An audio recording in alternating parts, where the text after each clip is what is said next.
আমরা কিন্তু আলোচনার পর সব সময় খোলা রাখতে চাই, কিন্তু যেভাবে যে ভাষায় একটি মেল এলো এবং হেলথ সেক্রেটারির মেল থেকে এই যে মেল আসা, এটা আমাদের কাছে অত্যন্ত অপমানজনক।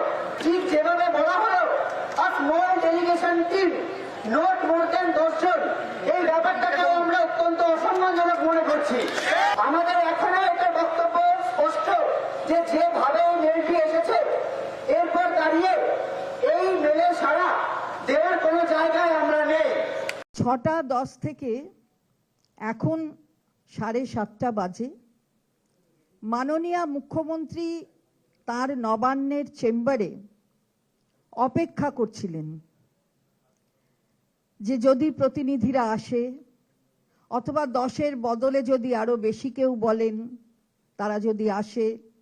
তিনি এতক্ষণ ধরে অপেক্ষা করেছেন, কিন্তু চিকিৎসকদের কাছ থেকে আন্দোলনরত চিকিৎসকদের কাছ থেকে এখনো অবধি কোনো খবর পাওয়া যায়নি। কারা আসবেন, কেউ আসতে চান কিনা, কোনো মাধ্যমেই কোনো খবর পাওয়া যায়নি। কোনো মেলের উত্তরেও কোনো মেল আসেনি। সরকারের থেকে সরাসরি বৈঠকের বার্তা গেলেও মঙ্গলবার সমাধান মেলেনি। আন্দোলনে 24 ঘন্টার মাথায় ফের অবস্থান স্পষ্ট করলেন জুনিয়র চিকিৎসকরা। বুধবার ভোর 3:50 মুখ্যমন্ত্রীকে করা ইমেলে জবাব আসেনি বলে দাবি আন্দোলনকারীদের। এই মেলের কোনো সদুত্তর আমরা এখন অবধি পাইনি। প্রথম যে মেলটি পড়ে শোনানো হলো সেখানে স্পষ্ট প্রথমে সম্ভাষণ করা হয়েছে টু স্যার, যেখানে আমরা দেখেছি কালকে রোদে পুড়ে জলে ভিজে এখানে রাত কাটিয়েছেন আন্দোলনকারীরা, যেখানে বসেছিলেন হাজার হাজার মহিলা ডাক্তার, যেখানে রাজ্য জুড়ে এমনকি সমগ্র দেশ জুড়ে মেয়েরা রাস্তায় নেমে আসছে, মেয়েরা রাত দখল করছে, যেখানে হাজার হাজার মেয়ে নিজেদের নিরাপত্তাহীনতায় প্রত্যেক দিন প্রত্যেকটা মুহূর্তে ভুগছেন। সেই জায়গায় আমাদের এই আবেগকে যে বুঝতে পারছেন না, আমাদের এই আবেগকে প্রশাসন যে কোনো রকম কোনো গুরুত্ব দিচ্ছেন না, তা নিয়ে আমরা যার পর নাই হতাশ। এই সম্ভাষণ আমাদের অত্যন্ত হৃদয় বিদারক। মঙ্গলবার সন্ধেই স্বাস্থ্য সচিবের 6:12 করা ইমেল নিয়ে তাদের দুটি অভিযোগ। কেন ইমেলে সম্বোধন স্যার বলে করা হলো ও মুখ্যমন্ত্রীর উপস্থিতি সেই ইমেলে জানানো হয়নি বলে দাবি জুনিয়র চিকিৎসকদের। এবার ফের বুধবার ভোরে মুখ্যমন্ত্রীকে 5 দফা স্পষ্ট দাবি উল্লেখ করেই মেল করেছেন তারা। সেই ইমেলে জুনিয়র চিকিৎসকদের দাবি 1, নির্যাতিতার দ্রুত বিচারের ব্যবস্থা ও দোষীদের শাস্তি বিধান। দাবি 2, তথ্য প্রমাণ নষ্টের জন্য সন্দীপ ঘোষ, ডিএমই, ডিএইচএসদের বিরুদ্ধে উপযুক্ত ব্যবস্থা গ্রহণ।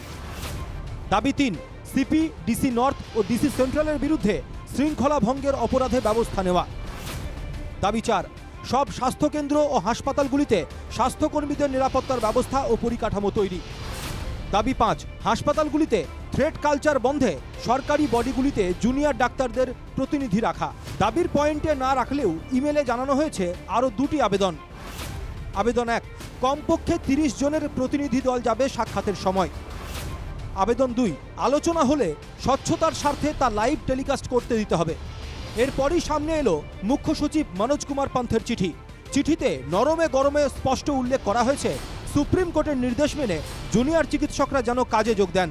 সঙ্গে এও লেখা হয়েছে স্বাস্থ্যে পরিকাঠামো উন্নয়ন ও নিরাপত্তা নিয়ে সদর্থক আলোচনায় তৈরি সরকার। বুধবার সন্ধে 6টায় 12 থেকে 15 জনের চিকিৎসক টিম এসে নবান্নে দেখা করতে পারেন। যদিও এই বৈঠকেও মুখ্যমন্ত্রী থাকবেন কিনা তা স্পষ্ট করেননি মুখ্য সচিব। আমরা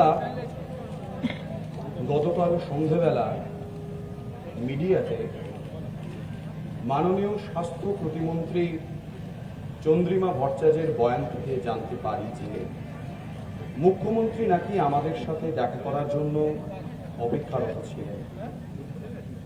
আমরা সবিনয়ে জানাতে চাই যে গতকাল 6:12 সময় যে মেল প্রিন্সিপাল সেক্রেটারি অফ হেলথের থেকে আমাদের কাছে পাঠানো হয় তাতে মুখ্যমন্ত্রীর উপস্থিতির কোনো উল্লেখ ছিল না। এই সাংবাদিক বৈঠকের কিছুক্ষণ পরেই মুখ্য সচিবের মেলের পাল্টা উত্তর পাঠান আন্দোলনরত জুনিয়র ডাক্তাররা। সেই ইমেলে তারা ফের তাদের 4 শর্তের কথা উল্লেখ করেন এবং জানিয়ে দেন এই দাবি মানলে তবেই তারা বৈঠকে যোগ দেবেন। প্রথমত, বৈঠকে আন্দোলনকারীদের 30 প্রতিনিধি থাকবে। দ্বিতীয়ত, বৈঠকের লাইভ স্ট্রিমিং করতে হবে, কারণ এতে বৈঠকের স্বচ্ছতা বজায় থাকবে বলেও এই ইমেলে উল্লেখ করেন আন্দোলনকারীরা। তৃতীয়ত, আলোচনার ভিত্তিই হবে 5 দফা দাবির উপরে, যা মুখ্যমন্ত্রীকে করা ইমেলে উল্লেখ করেছিলেন। ইমেলের চতুর্থতম বা শেষ পয়েন্টটি মুখ্যমন্ত্রীর উপস্থিতিতেই বৈঠক হবে। রাজ্য জুনিয়র ডাক্তারদের দাবিগুলি মেনে নিলে রাজ্যের মেডিকেল কলেজগুলিতে দুর্নীতি ও থ্রেড কালচার হয়তো সাফাই হবে ঠিকই, কিন্তু বাংলার এত মানুষের আশা পূরণ হবে কি? হাজার হাজার মানুষ যে রোজ রাস্তায় নামছেন, সেটা কি শুধু এই জুনিয়র চিকিৎসকদের দাবি পূরণের জন্য? একবার লালবাজার অভিযানে 22 ঘন্টার আন্দোলনের ফল বলতে সিপিকে মেরুদণ্ড উপহার ও তাঁরই পদত্যাগ চাওয়া স্মারকলিপি তাকেই তুলে দেওয়া, ব্যাস। এবারও কি তাই? সরকারের সঙ্গে আলোচনায় বসলেই মিলবে সমাধান? পাল্টাবে শাসকের দৃষ্টিভঙ্গি? হবে তো রাস্তায় নামা লাখ লাখ মানুষের চাওয়া পূরণ? Bureau report, NKTV Bangla.